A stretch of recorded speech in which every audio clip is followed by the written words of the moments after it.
اگلے ماہ فروری میں ویلنٹائن ڈے کے موقع پر ریلیز ہونے والی فلم بیبی لیشز میں سائرہ یوسف اور شہروز سبزواری کے پرستار انہیں ایک بار پھر ایک ساتھ دیکھیں گے۔ تاہم ہر ایک کے ذہن میں ایک ہی سوال گردش کر رہا ہے کہ 8 برس رشتہ ازدواج میں منسلک ہونے کے بعد اور پھر طلاق کے بعد ایک ساتھ کام کرنے کے لیے حامی بھر لی۔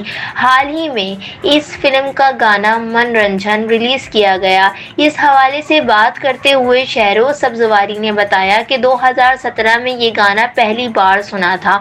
اس وقت تک سائرہ کو فلم کے لیے سائن نہیں کیا گیا تھا۔ انہوں نے مزید بتایا کہ اس وقت تک سائرہ کو اپنا کردار سمجھ نہیں آ رہا تھا، لیکن اس گانے کو سننے کے بعد سائرہ نے فلم کرنے کی حامی بھر لی۔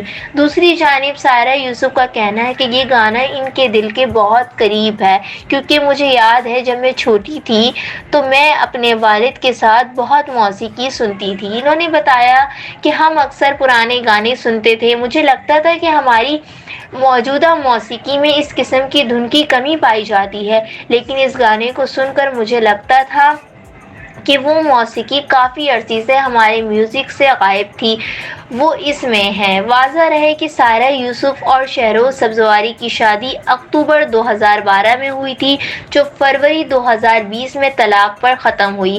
تاہم انہوں نے یہ فلم 2017 میں طلاق سے قبل سائن کی تھی۔ سائرہ یوسف اور شہروز سبزواری اس سے قبل بھی ماضی میں ایک دوسرے کے ساتھ اسکرین پر کام کر چکے ہیں۔